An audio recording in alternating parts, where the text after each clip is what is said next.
வணக்கம். தந்த்ராவளியில் தாம்பத்தியம் புத்தகத்தோட ஒரு ஆழமான அலசலுக்கு உங்களை வரவேற்கிறோம். நாம இன்னைக்கு பார்க்க போறது அந்த புத்தகத்தோட 3ஆம் அத்தியாயத்தின் 6ஆம் பாகம். தலைப்பு ஆணின் ஆற்றலும் பெண்ணின் இயல்பும். இதுல ஆண் பெண் ஆற்றல்கள் எப்படி இயங்குது, அதுல என்ன வேறுபாடுகள், அப்புறம் தாம்பத்திய உறவுல இதோட தாக்கம் என்ன, இதெல்லாம் பத்தி தான் பேச போறோம். வெறும் தியரி மாதிரி இல்லாம இதுல சில நல்ல உருவகங்கள் கதைகள்லாம் இருக்கு. அதை வச்சு கொஞ்சம் விரிவா பார்க்கலாம். சரி, ஆரம்பிக்கலாமா? சரி. முதல்லயே இந்த மூலம் ஆண் பெண் ஆற்றலுக்கு நடுவுல ஒரு அடிப்படை வேறுபாடு இருக்குன்னு சொல்லுது. ஒரு இன்ட்ரெஸ்டிங்கான ஒப்பீடு கூட இருக்கு. ஆணோட உச்சகட்ட உணர்வை சரவெடி மாதிரி சொல்றாங்க. ஆமா, பட்டாசு மாதிரி. அதே மாதிரி பெண்ணுடையத ஒரு குத்துவிளக்கு மாதிரி சொல்றாங்க.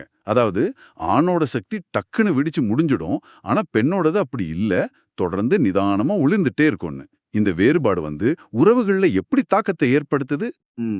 இந்த சரவெடி குத்து விளக்கு உருவகம் பார்க்கறதுக்கு ரொம்ப சிம்பிளா தோணலாம். ஆனா அதுக்குள்ள ஒரு ஆழமான பார்வை இருக்கு பாருங்க. இது சும்மா வேகத்தையும் நிதானத்தையும் மட்டும் சொல்லல. ஓஹோ. அந்த ஆற்றலோட தன்னையே சொல்லுது. ஒன்னு வெடிச்சு சிதறுது, இன்னொன்னு நிலைச்சு எரிஞ்சிட்டே இருக்கு. இந்த மூலம் என்ன சொல்ல வருதுன்னா, இந்த அடிப்படை வித்தியாசத்தை நம்ம முதல்ல புரிஞ்சுக்கணும். சரி.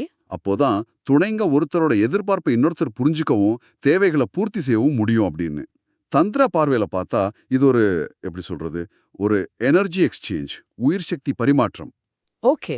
இந்த ரெண்டு வேற வேற தாளங்களை, அதாவது ரிதம்ஸை உணர்ந்து அதுக்கேத்த மாதிரி போறது அந்த உறவோட ஆழத்துக்கு ரொம்ப முக்கியம். அதே ஆற்றல் பத்தி பேசும்போது பால் உணர்வை பத்தியும் இந்த மூலம் சொல்லுது. அது ரொம்ப மென்மையானது, சட்டுன்னு தூண்டப்படக்கூடியது. ஆனா ஆனா அதே சமயம் கொஞ்சம் கவனக்குறைவா இருந்தா கூட அது அணைஞ்சு போயிடும், இல்லனா வேற திசைக்கு மாறிடும்னு சொல்றாங்க. ஒரு தீப்பொறி மாதிரி அதுக்கு தொடர்ந்து எரியறதுக்கு கவனம்ங்கிற எரிபொருள் வேணும்னு சொல்ற மாதிரி இருக்கு. கரெக்ட். அந்த தீப்பொறி ஊமை ரொம்ப அழகா சொல்லுது. பாலுணர்வுக்கு எவ்வளவு கவனம் பராமரிப்பு தேவைன்னு. இது வெறும் உடம்பு சம்பந்தப்பட்ட தூண்டல் மட்டும் இல்ல. மனசும் உணர்வுகளும் ஒன்னா சேர்ற ஒரு நிலை. அந்த நெருக்கமான சமயத்துல முழு கவனமும் ஒரு ஈடுபாடும் பரஸ்பர அக்கறையும் இல்லைன்னா அந்த சக்தி, அந்த ஆற்றல் நீர்த்து போயிடும், இல்லைன்னா அணைச்சு கூட போயிடும். ஓ, அப்படியா? தந்திரா அடிக்கடி சொல்ற அந்த விழிப்புணர்வுடன் இருத்தல், மைண்ட்ஃபுல்னஸ், அதோட முக்கியத்துவம் இங்க நல்லா தெரியுது. அந்த மொமெண்ட்ல முழுசா இருக்கிறது தான் அந்த ஆற்றல்ல பாதுகாக்கிற வழி. இந்த மனசோட பங்கு பத்தி பேசும்போது அடுத்த ஒரு சுவாரஸ்யமான விஷயமும் வருது. காதலர்களின் குருட்டுத்தன்மை அப்படின்னு ஒரு கருத்து. ஆமா ஆமா. காதல்ல ரொம்ப ஆழமா இருக்கும்போது மத்த உலக விஷயங்கள், ஏன் நடைமுறை யதார்த்தம் கூட கண்ணுக்கு தெரியாதுன்னு சொல்றாங்க. சில சமயம் ஆபத்துகள் கூட தெரியாதான். ஒருத்தருக்கு ஒருத்தர் மட்டுமே அவங்க உலகமா தெரிவாங்கங்கிற மாதிரி. இந்த குருட்டுத்தன்மையை நாம எப்படி புரிஞ்சுக்கிறதுங்கிறது முக்கியம். இது சும்மா ஒரு காதல் மயக்கமா, இல்ல தந்திரா பார்வையில சொல்ற மாதிரி ரெண்டு பேருக்கும் நடுவுல உருவாகிற ஒரு பயங்கரமான எனர்ஜி ஃபோக்கஸா, ஆற்றல் குவிப்பா? ஓ, அதுவும் இருக்கலாம்ல. இருக்கலாம். ரெண்டு பேரோட கவனமும் சக்தியும் முழுசா ஒருத்தர் மேல ஒருத்தர் குவியும் போது அது மத்த எல்லாத்தையும் கொஞ்ச நேரத்துக்கு மறக்கடிக்கிற ஒரு வலுவான பிணைப்பை உருவாக்கலாம். இது அந்த உறவோட ஆரம்பத்துல ஒரு போத மாதிரி கூட இருக்கலாம். ஆமா. ஆனா அதே சமயம் இதே கவனம் வாழ்க்கையோட மத்த பொறுப்புகளையோ யதார்த்தத்தையும் கவனிக்காம விட்டுறக்கூடாதுன்னு இது மறைமுகமா சொல்லுதோன்னு தோணுது. அந்த ஆற்றல் குவிப்ப சரியா கையாளணும். மனசோட தாக்கம்னு பேசும்போதே பெண்களோட உணர்வு நிலைகள்ல சில சிக்கல்கள் இருக்குன்னு இந்த மூலம் காட்டுது. சில நேரம் பெண்கள் ரொம்ப குழப்பமான முரண்பாடான உணர்வுகளை சந்திக்கிறாங்கன்னு சொல்லுது. குறிப்பா நெருக்கமான தருணங்களுக்கு பிறகு இது நடக்கலான்னு. இதுக்கு காரணம் என்னன்னா, சமுதாயத்துல இருக்கிற சில பழமைவாத கருத்துக்கள், இல்லன்னா குற்ற உணர்ச்சியை தூண்டுற விஷயங்களா இருக்கலாம்னு சொல்றாங்க. சரி. இது தன்னோட இயல்பான உணர்வா, இல்ல இது தப்புன்னு சமூகம் சொல்லி கொடுத்ததான்னு ஒரு உள்மன போராட்டம் நடக்கும்னு சுட்டி காட்டுறாங்க. இது ரொம்ப முக்கியமான ஒரு சைக்காலஜிக்கல் போராட்டத்தை வெளிச்சம் போட்டு காட்டுது பாருங்க. ஒரு பக்கம் இயற்கையான உடல் உணர்வு தேவைகள், ஆமா. இன்னொரு பக்கம் ரொம்ப காலமா நம்ம சமூகத்தால கலாச்சாரத்தால விதைக்கப்பட்ட சில தடைகள், குற்ற உணர்வுகள். குறிப்பா பாலியல் விஷயங்கள்ல காமம் தப்பு இல்ல, ஆனா காமத்தால் தூண்டப்பட்டவை பாவம், இந்த மாதிரி கருத்துக்கள்லாம் இருக்குல்ல. இருக்கு. அது இந்த உள்மன போராட்டத்தை இன்னும் அதிகமாக்கும். இந்த முரண்பாடு பெண்களோட மன அமைதியையும் உறவுல அவங்க தங்களை வெளிப்படுத்துற விதத்தையும் பாதிக்கும். அவங்க உண்மையான உணர்வுகளை ஏத்துக்கவும் சொல்லவும் ஒரு தயக்கம் வரலாம். இந்த உணர்வு நிலையும் மனரீதியான இணைப்பும் உறவுல எவ்வளவு முக்கியம் சொல்லறதுக்கு அடுத்த ஒரு ராஜா ராணி கதை வருது. அதுல ராணி முழு ஈடுபாட்டோட மனசார இருக்கும்போது அவங்களோட தாம்பத்தியம் குத்துவிளக்காய் ஒளிர்ந்ததுன்னு ரொம்ப அழகா சொல்றாங்க. ம், குத்துவிளக்கு மாதிரி. ஆனா ஒரு தடவை ராஜா மனசளவுல கொஞ்சம் விலகி சலிப்பா சரி உன் இஷ்டம் போல செய்யன்னு அக்கறை இல்லாம சொல்லிடுறான்.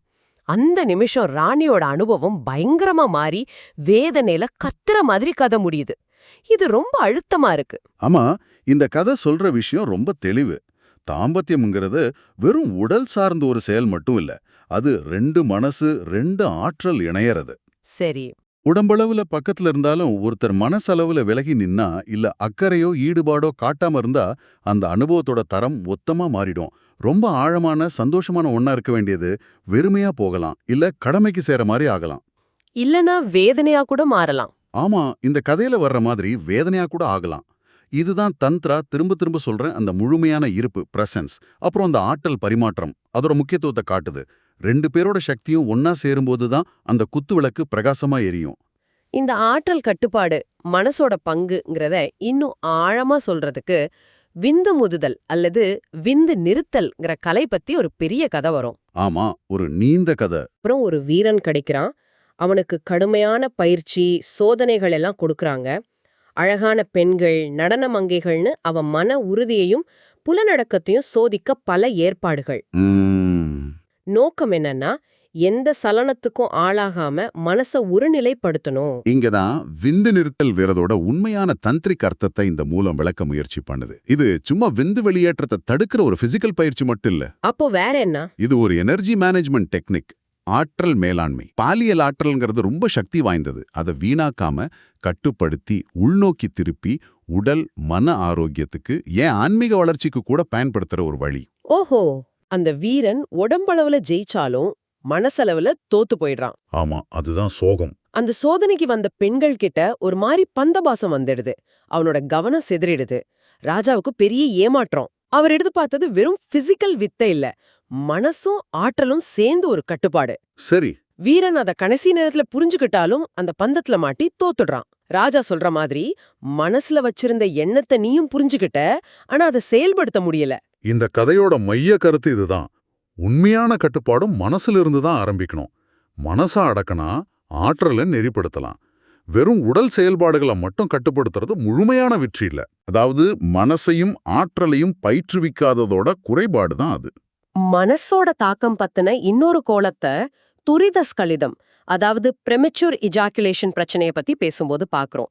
இத விளக்க ஒரு ராஜகுமாரிய கல்யாணம் பண்ண ஒரு சாதாரண இளைஞனோட கதை வருது. ஆமா. ராஜகுமாரியோட அழகு, அவளோட தகுதியெல்லாம் பார்த்து அவனுக்கு வர்ற பதட்டம், பயம், ஒரு தாழ்வு மனப்பான்மை, இதெல்லாம் அவனோட உடல் செயல்பாட்டை பாதிக்குது. அவனால உறவுல நீடிக்க முடியல. அவனோட மனநிலை தான் அங்க பிசிக்கல் பிரச்சனையா வெளிப்படுது. இது துரித ஸ்கலிதத்துக்கான மூல காரணங்கள்ல பல சைக்கலாஜிக்கல் அப்படிங்கறத ரொம்ப தெளிவா காட்டுது. பதட்டம், தோற்றுவோமோங்கிற பயம், தன்னம்பிக்கை குறைவு, அந்த சூழ்நிலையோட அழுத்தம், துணையை விட தன்னை தகுதி குறைவா நினைக்கிறது, இது எல்லாமே மனரீதியான தடைகள் தான். சரி. இந்த மனத்தடைகள் நம்ம நரம்பு மண்டலத்தை பாதிச்சு உடல் ரீதியான வெளிப்பாடா வருது. அதனால இது வெறும் உடம்பு கோளாறுன்னு சொல்றதை விட மனசோடையும் உணர்ச்சிகளோடையும் ரொம்ப ஆழமா பிணைஞ்சிருக்கிற ஒரு சிக்கல்னு இந்த மூலம் சொல்லுது. அப்போ இதுக்கான தீர்வு இல்ல புரிதல் எங்க இருக்கு?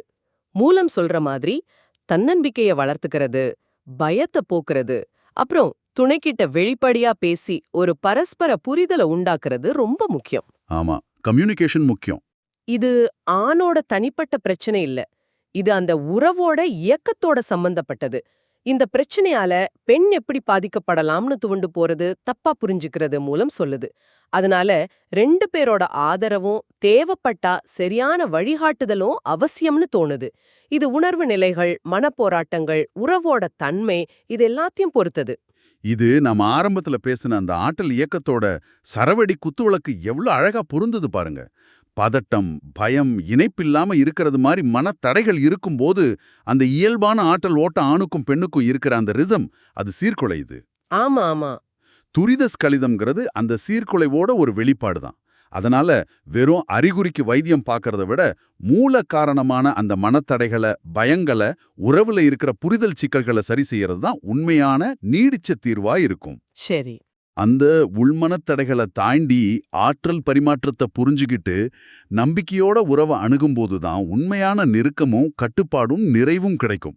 அந்த கடைசி வரி சொல்ற மாதிரி, இதுதான் தணிக்கப்படாத காமத்தின் ருசி. அதாவது பயத்தாலையும் பதட்டத்தாலையும் கட்டுப்படுத்தப்படாத இயல்பான உணர்வோட விளைவு தான் இது. ஆக தந்திராவழியில் தாம்பத்தியம் புத்தகத்தோட இந்த அத்தியாய பகுதி ஆண் பெண் ஆற்றல்களோட அடிப்படை வேறுபாடுகள், உறவுல மனப்பூர்வமான ஈடுபாட்டோட முக்கியத்துவம், ஆற்றல் கட்டுப்பாடுங்கிறது வெறும் உடல் வித்தை இல்ல, அது மனசோட ஒழுக்கம்ங்கிறது, அப்புறம் துரித கழிதம் மாதிரி பிரச்சனைகளுக்கு பின்னால இருக்கிற ஆழமான உளவியல் காரணங்கள்னு பல முக்கியமான பார்வைகளை முன்வைக்குது. இது எல்லாமே இந்த குறிப்பிட்ட தந்திர பார்வையின் அடிப்படையில சொல்லப்பட்டிருக்குங்கிறத நீங்க நினைவுல வச்சுக்கணும். இந்த அலசலோட முடிவுல உங்களுக்காக ஒரு சிந்தனை. இந்த உரை முழுக்க நீங்க பாத்தீங்கன்னா தாம்பத்திய மாதிரி உடல் ரீதியான அனுபவங்கள் கூட நம்மளுடைய உள்மன நிலைகளால, நம்ம எண்ணங்கள், உணர்ச்சிகள், ஆற்றல் ஓட்டம் இதனால எவ்வளவு ஆழமா பாதிக்கப்படுதுன்னு சொல்லுது. வெறும் செயலை மட்டும் பார்க்காம அதுக்கு பின்னாடி இருக்கிற மன இயக்கங்களையும் பார்க்க சொல்லுது.